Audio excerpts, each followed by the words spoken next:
Besoin d'amour, chapitre 4. Vous êtes stressé, monsieur. Voilà. D'un jour à l'autre, tu te retrouves en couple, avec, quand tu te réveilles le matin, une femme à côté de toi. Bon, ce n'est pas tous les jours facile au début. Il faut un peu trouver le juste milieu entre ta femme et toi. Le problème est que pour moi, le juste milieu, c'était moi, et un peu elle quand je le voulais bien.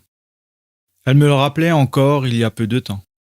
Je faisais attention à tout ce qu'elle achetait, et souvent j'étais très critique à son égard. Jamais je ne me suis permis de lui donner des coups physiquement, mais par contre, verbalement, je n'étais pas des plus tendres avec elle.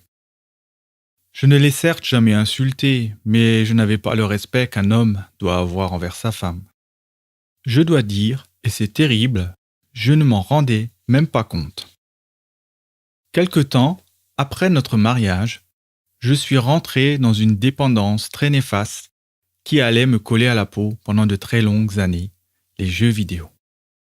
Bon, je crois que je n'ai pas besoin de donner de marque, mais j'ai touché entre 1996 et 2009 à toutes les consoles qui se trouvaient sur le marché, sur lesquelles j'ai joué à tout genre de jeux, allant du simple sport, foot, tennis et autres, à des jeux bien plus violents. Entre-temps, nous avons eu 2 enfants, nés respectivement en 98 et 2001. Ces naissances furent pour moi très, comment dire, je ne me sentais pas l'âme d'un père. C'est bizarre, vous ne trouvez pas? J'étais constamment à la recherche de l'amour et quand je le trouve dans ma propre famille, je m'en fous. Limite, s'ils avaient pu partir afin que je puisse jouer tranquille, cela ne me dérangeait pas du tout. Seul avec ma console, mes jeux et plus tard avec Internet, mes, entre guillemets, amis de jeux. C'était mon univers. Puis, un jour de l'année 2002, alors que je regardais mon fils sur la terrasse en plein été, une guêpe, bah oui, mon angoisse de toujours, me faire piquer par une de ces bêtes volantes, est venue m'embêter et tourner autour de moi. Alors, de ma main gauche, j'ai pris une serviette et j'ai voulu la taper. Je suis droitier.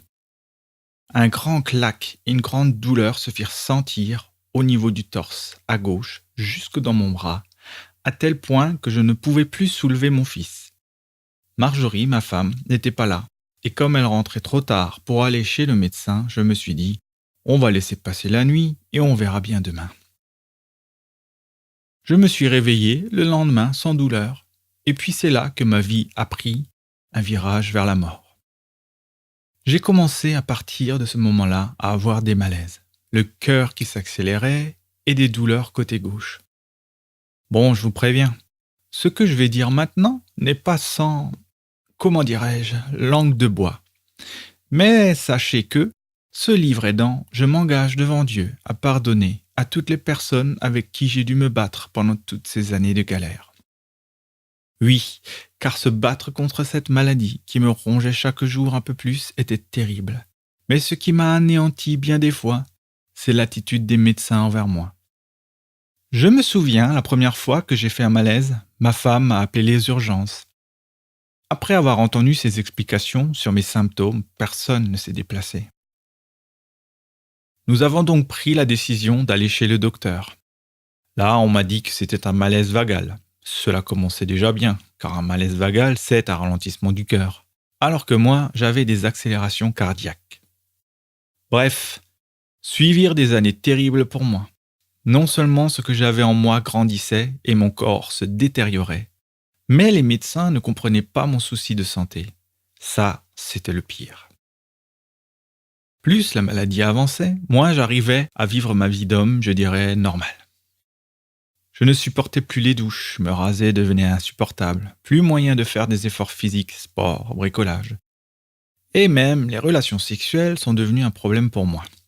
Bref, les gestes les plus simples de la vie, de tous les jours, me paraissaient être un calvaire. Et ça, sans savoir de quoi je souffrais. Pendant toutes ces années, il m'arrivait de penser que je préférerais qu'on me dise « tu as un cancer » plutôt que de souffrir sans savoir ce que j'avais. J'ai changé plusieurs fois de médecin traitant, vu qu'aucun ne me prenait au sérieux. Le premier m'a pris pour un stressé, donc il me prescrivait des médicaments pour les nerfs. Ne m'en veuillez pas, mais les noms de ces médicaments, je ne m'en souviens plus, et je ne veux plus m'en souvenir. Certains me rendaient pire qu'un zombie, à tel point que ma femme elle-même me disait « arrête ça ». Le deuxième, c'est limite si je ne l'embêtais pas un petit peu pour rester poli.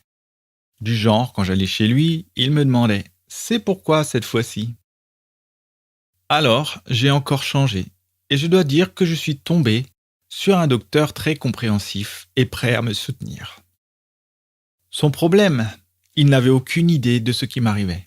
Mais lui au moins m'a pris au sérieux. Alors j'ai été admis dans plusieurs hôpitaux pour faire différents tests, mais jamais personne n'a pu me dire « Monsieur, nous avons trouvé ce que vous avez, ce n'est plus qu'une question de temps et vous serez guéri ». Pendant ce temps, la maladie évoluait. À chaque fois qu'elle montait d'un cran, moi je me disais « Bon, maintenant, ils vont trouver quelque chose ». Mais non, à aucun moment, les tests effectués n'ont été concluants.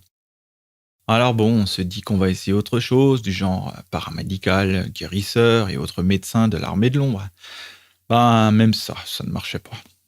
Bref, j'ai passé des années de galère à essayer de savoir ce que j'avais. Pourtant, c'était si simple vu de l'intérieur. Mais quand j'essayais de l'expliquer aux médecins, j'avais l'impression d'être un extraterrestre. Qu'est-ce que cela pouvait faire mal de ne pas être compris? Il m'arrivait très souvent de pleurer. Mentalement, j'étais à bout, et physiquement aussi. À chaque fois qu'on trouvait une nouvelle piste par rapport à mes symptômes, il y avait de l'espoir. Puis boum, la chute, lorsque cela ne menait à rien.